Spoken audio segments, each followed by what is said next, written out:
जन जन की यही पुकार, सरोज मोदनवाल अब की बार। जी हाँ, काम किया है, काम करेंगे, झूठे वादे नहीं करेंगे।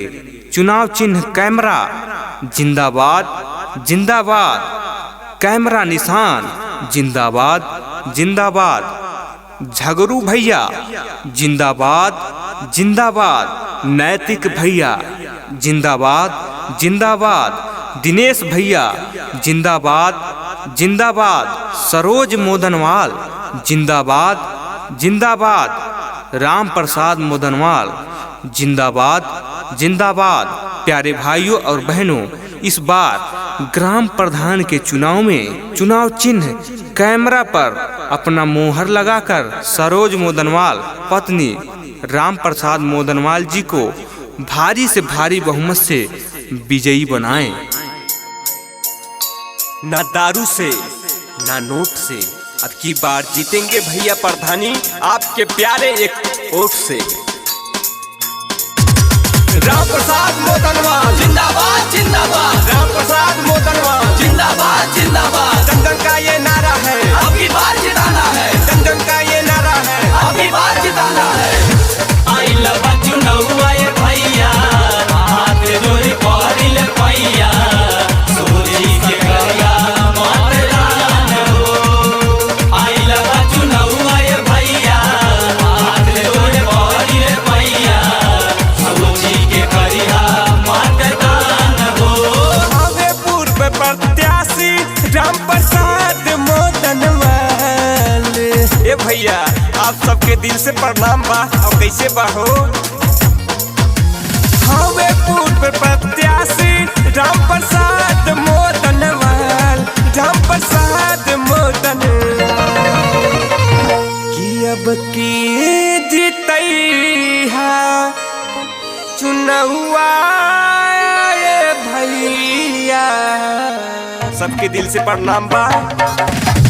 अब की जीतैहा चुनौआ, राउर बेटा आइल बा। अब की जीतई हा चुनौआ, सब कर लाल आइल बा। सुना है कि आज समुंदर को बहुत घुमान आया है। अरे ले चलो कश्ती वहीं जहाँ तूफान आया है। और जहाँ भी जाते हैं हमारे राम प्रसाद मोदनवाल भैया, सब लोग यही कहते हैं, प्रधान पद के प्रत्याशी ईमानदार आया है। अब की जीतई हा चुनौआ, भैया आस लागल बा। अब की जीतई हा चुनौआ, भैया आस लागल बा। गरीबे के हवे मसीहा हो, टेंशन कभो न लिहा हो। गागर गाड़ गौवा के बेटा हो, हवे सबकर चहेता हो, हवे सबकर चहेता। गरीबे के हवे मसीहा हो, टेंशन कभो न लिहा हो। गागर गाड़ गौवा के बेटा हो, हवे सबकर चहेता हो। सारा विरोधियन के दिल में देखा आग लागल बा, आग लागल बा। कि अब की जीतैहा चुनौआ ये चाचा।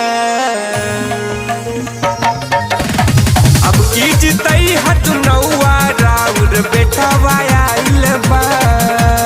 अब की जीतई हा चुनौआ, सब कर लाल आइल बा। पलटू चाचा जिंदाबाद, जिंदाबाद जिंदाबाद, रामजीत भैया जिंदाबाद, जिंदाबाद जिंदाबाद, राधेश्याम चाचा जिंदाबाद, जिंदाबाद जिंदाबाद, राज भैया जिंदाबाद। जिंदाबाद जिंदाबाद। अब की जीतई हा चुनौआ, सब कर बेटवा आइल बा। अब की जीतई हा चुनौआ, भैया आस लागल बा। गौवा के होई विकास हो, पूरा होई सब करे आस हो। बन जाई विधवा या वृद्धा पेंशन, घरे घरे होई आवास हो, घरे घरे होई आवास हो। गौवा के होई विकास हो, पूरा होई सब करे आस हो। बन जाई विधवा या वृद्धा पेंशन, घरे घरे होई आवास हो। भैया प्रधान राम प्रसाद